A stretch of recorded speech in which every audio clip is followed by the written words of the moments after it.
Welcome to the very first episode of the Canter Banter Book Club. Thank you so much for watching. I'm really excited to have you here. Today we're going to be talking about the Young Sportsman's Guide to Horseback Riding. So this was actually a book that was in print in the early 60s. My copy is from 1961. And it was written by Sheila Wall. And I tried doing some research on her, and unfortunately I couldn't find very much. But this book was written under her maiden name. So she was actually married shortly after I think this book was published. And her married name was Hunt. And she was married to George Hunt, who was actually the master of foxhounds at Radnor Hunt.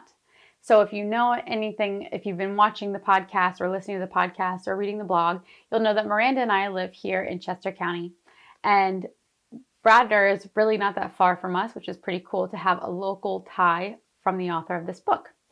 I couldn't find much about her riding experience other than, obviously being pretty involved in the fox hunting world here in Chester County.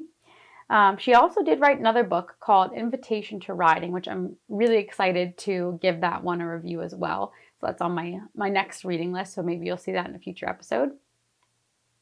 But there was, the reason I got this book was actually my husband found it at a yard sale. I can't remember where we were, but he found it at a yard sale and picked it up for me. And it's actually got some really interesting points that I'd love to share with you.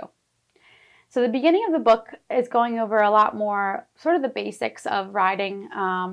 It starts out by explaining how the horse has evolved and then was domesticated.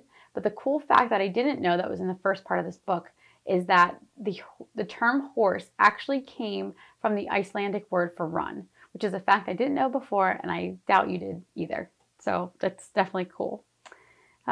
She also talks about the Junior Cavalry, which is a group that I hadn't heard from before, but I really enjoyed their sort of ideals, and I wanted to share just a few quotes from the book that come from the Junior Cavalry. And it says, "It's never the fault of the horse when something goes wrong. It's always the rider. Improve your own skill and you will be able to ride every horse successfully. The cadet's goal is to get the best performance from each mount with the least effort on the part of both horse and rider." And I just thought this was such a cool topic to bring up, because I think this is something that can be so easily forgotten, that we sometimes, I think, get too much in our own heads and we're complicating it a little too much. And I really love this simplified version of just thinking first, what are we doing as the rider that can help the horse? And also thinking, how can we make this work with the least amount of effort? So that was definitely really, really interesting to read about. And I hadn't heard of the Junior Cavalry before, which was an interesting new topic. I guess mostly was boarding schools offered the Junior Cavalry. There wasn't many clubs outside of that, but definitely really interesting. They also go into talking about Pony Club, which is not something that I got to participate in as a kid, but Pony Club sounds like it is an awesome opportunity for a lot of different riders, a lot of young riders, and it doesn't sound like there's a huge cost to be a part of the program. That may have changed, but from the book it sounds like there's not a very high cost associated, that it could be a great experience for those kids to get out, learn more about horsemanship, learn more about riding, and I'm sure have great experiences coming from Pony Club. It sounds like even good networking, which she kind of touches on later in the book, that, you do have to remember that you are representing your club, which I thought was a cool distinction to bring up. So through the first section of the book, she's talking a lot about the general things that we have to discuss before we even on, which is, grooming, equipment, tacking up.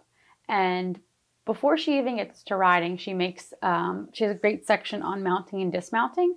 And this is actually a time period where, or a task that a lot of riders, especially new riders, can get hung up on. You can get injured definitely by mounting and dismounting, and your horse can get injured as well. So it's something to be really, really aware of, that you're doing it the correct way, that you're not causing any damage. But she also makes Sheila makes a great point in this book about the importance of doing the warm-up. And it makes so much sense. If you're not going to just go out and do a hard workout and not allow your body any time to warm up, especially if you've been, for example, if you have an office job and you've been sitting at your desk all day, just going right out and hopping on the horse and doing a trot or going for a canter or hand gallop, your muscles aren't warmed up. So you're not going to be able to follow the movement of your horse probably like you would like to. So that's why, if you think about it from that term, it's really important to make sure that our horses as well are warmed up for our ride. Then she goes through sort of just the basics of riding position. So from just standstill to walk, trot, and canter. She goes through a lot of the steps to go through for turns. There's lots of troubleshooting in this book, which I actually found really interesting, that if this is what you're experiencing in each of the gaits, what is most likely happening that you can do a shift and kind of change a little bit to make a huge difference in your riding. She also talks about troubleshooting leads, and she brings up a really interesting point when she's talking about troubleshooting leads, and that is, she doesn't say this in the exact words, but the fact that the horse can be a creature of habit. So if he's doing the same things over and over again, that pattern is going to be really ingrained in his movements. And because people are the same way, like if you always carry your body one way, that's how you're going to usually carry it, even when you do things like get on the horse. And horses are the same way. If they have the same habits in their body and their patterns, it's going to be really hard to change that. And the more we can disrupt those non-ideal patterns and create new, better ones that have, that follow along with our goals in riding, the more enjoyable it's going to be for both horse and rider. So I really liked her addressing kind of more of the troubleshooting. And she goes into more written work about jumping. And I love the point that she brings up in the beginning of the jumping sections, where she's so clear about it's really important to make sure that you're actually ready to jump. So don't just jump because it sounds like it'd be fun, but making sure that you're actually prepared. And she recommends watching the horse. Watch the horse do a jump on its own. Watch the mechanics of it. Understand what is happening in the horse's body. And she also gets a little bit more advanced in the jumping, and she talks about the importance of following the horse, and that it's okay to actually feel like you're getting left behind a little bit. It's almost more dangerous, I think, to get a little too ahead and be leaning and, stopping the horse's forehand from being able to come up to you. If we might get left behind a little bit, as long as we're not catching the horse in the mouth, which she makes a very clear point of, we need to make sure that we're releasing and letting the horse's mouth go. I think you can stay a little bit safer. And then she goes into a bit about horse care, which I really loved the one passage here where she talks about how each horse needs to have sort of an individualized plan.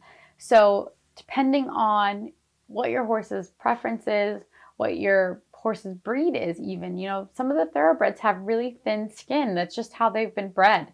So having the flies land on them can be really uncomfortable, or maybe they don't grow as much of a coat in the wintertime. And that's all something that we have to be aware about when we're, structuring our management systems. So it's just another thing to kind of keep in the back of your head if you are new to riding and you're thinking about getting your own horse. It's something to look at when you're actually shopping.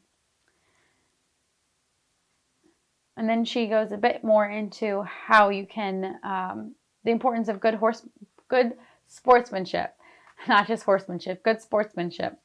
And she goes a bit into about fox hunting and sort of the overview of fox hunting and I guess you could say what the purpose is and what kind of the idea behind the sport is, which is really interesting to read. But I love the distinction that she made in the part of the book about competition, and that is how important it is to not take your horse to a horse show and expect him to jump over what he's doing at home. Or, if you're still working on the canter, maybe we don't canter at the horse show. Maybe we just get him out. Maybe do a walk trot class if you really want to get out.